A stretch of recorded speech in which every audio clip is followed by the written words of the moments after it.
Hai semua, salam budi luhur. Selamat datang di video bagian ketiga tentang struktur kontrol percabangan. Diharapkan setelah melihat video ini, kalian dapat memahami bentuk umum statement if dan else dan menggunakannya dalam pemrograman. Pada video ini akan dibagi menjadi 4 pokok pembahasan, yaitu 1.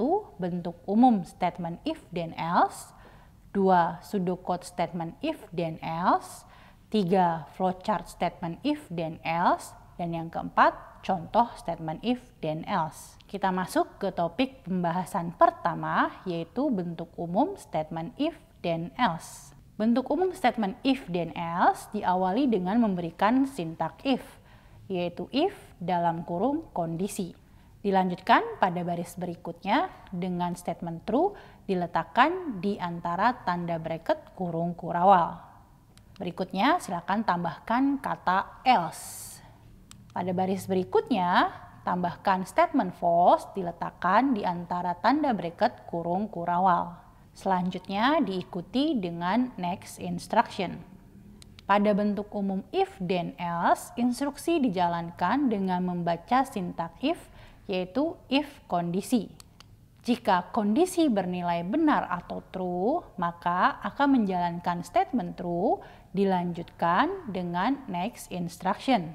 Jika kondisi bernilai salah atau false, maka akan menjalankan statement false yang dilanjutkan dengan next instruction. Bagaimana bentuk pseudocode-nya untuk bentuk umum if dan else? Untuk mengetahuinya, mari kita lanjut ke topik pembahasan kedua, yaitu pseudocode if dan else. Untuk pseudocode-nya diawali dengan memberikan sintak if, yaitu if dalam kurung kondisi. Selanjutnya diikuti dengan menambahkan kata then yang kemudian diikuti dengan statement true-nya.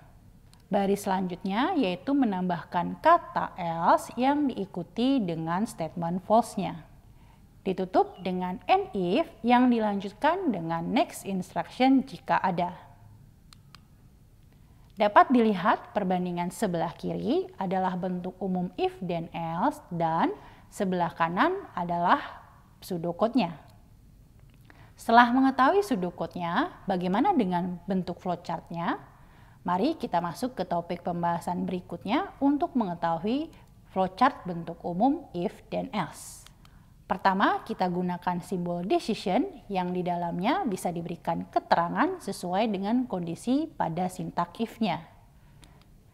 Kemudian kita berikan arah ke kanan untuk statement true. Jangan lupa untuk memberikan keterangan dari control flow-nya yaitu dengan keterangan true. Kemudian kita berikan ke arah kiri untuk statement false. Jangan lupa untuk memberikan keterangan dari control flow-nya yaitu dengan keterangan false. Flow selanjutnya dari statement true dan statement false akan berlanjut ke next instruction. Terdapat beberapa cara penggambaran flowchart untuk menggambarkan bentuk umum if dan else. Yang umum dipakai adalah seperti yang kita gambarkan sebelumnya. Bentuk kedua dan juga bentuk ketiga adalah bentuk alternatif yang lainnya. Berdasarkan ketiga bentuk penggambaran flowchart dari bentuk umum if dan else, ada satu kunci utamanya. Jangan lupa untuk memberikan keterangan arah control flow ke arah true jika kondisi bernilai benar dan ke arah false jika kondisi bernilai salah. Dapat dilihat perbandingan sebelah kiri adalah pseudocode if dan else dan sebelah kanan adalah bentuk flowchart-nya. Kita masuk ke pembahasan keempat yaitu contoh statement if dan else. Terdapat sebuah soal diminta untuk membuat penggalan program dan flowchart menginput sebuah nilai integer sebagai nilai ujian mahasiswa, kemudian mencetak perkataan lulus bila nilai tersebut lebih besar sama dengan 60 dan mencetak perkataan gagal bila nilai tersebut lebih kecil dari 60. Langkah pertama kita akan melakukan analisa soal tersebut, yaitu dengan menentukan input, proses, dan juga outputnya. Berdasarkan soal, maka kita ketahui bahwa inputnya adalah nilai sehingga kita membutuhkan satu buah variabel yaitu nilai. Kemudian untuk prosesnya yaitu melakukan pemeriksaan nilai tersebut. Jika nilai lebih besar sama dengan 60, maka akan mencetak perkataan lulus. Jika tidak, maka akan mencetak perkataan gagal. Sehingga ini terkait dengan outputnya. Outputnya berarti akan mencetak perkataan lulus atau mencetak perkataan gagal sesuai dengan hasil prosesnya. Setelah langkah pertama sudah kita lakukan yaitu melakukan analisa, maka kita bisa membuat pseudocode-nya. Untuk pertama yang kita tuliskan adalah melalui analisa input kita. Kita ketahui yang dibutuhkan adalah variabel input. Sehingga pseudocode pertamanya yaitu inisialisasi nilai sama dengan 0. Diikuti dengan proses inputnya karena di soal diminta untuk menginput sebuah nilai. Maka setelah inisialisasi kita melakukan input nilai. Berikutnya adalah melakukan proses. Proses di sini adalah untuk memeriksa nilai yang kita input. Jika nilai lebih besar sama dengan 60, maka cetak perkataan lulus. Jika tidak, maka cetak perkataan gagal. Hal ini terkait dengan outputnya, yaitu mencetak lulus atau mencetak gagal sesuai dengan nilainya. Langkah ketiga, setelah kita membuat pseudocode-nya, maka bisa kita implementasikan ke pembuatan flowchart-nya. Flowchart diawali dengan simbol terminal. Di sini kita berikan keterangan yaitu mulai. Kita lihat pada pseudocode-nya yang pertama adalah inisialisasi nilai sama dengan 0. Maka kita bisa menggunakan simbol proses dengan keterangan adalah nilai sama dengan 0. Pseudocode berikutnya yaitu input nilai. Maka untuk flowchart-nya berikutnya pun juga kita menggunakan simbol input dengan keterangan adalah input nilai. Perintah berikutnya pada pseudocode yaitu jika nilai lebih besar sama dengan 60, maka cetak lulus. Jika tidak, maka cetak perkataan gagal. Maka pada flowchart-nya kita menggunakan simbol decision, di mana di dalam simbol decision kita beri keterangan kondisi, yaitu nilai lebih besar sama dengan 60. Di sini kita menggunakan if then else, berarti kita gambarkan arahnya ke kanan, yaitu true, di mana ketika true akan mencetak perkataan lulus. Berarti kita menggunakan simbol output yaitu cetak lulus. Sedangkan untuk arah yang lainnya yaitu false, kita akan menggunakan simbol output yaitu cetak gagal.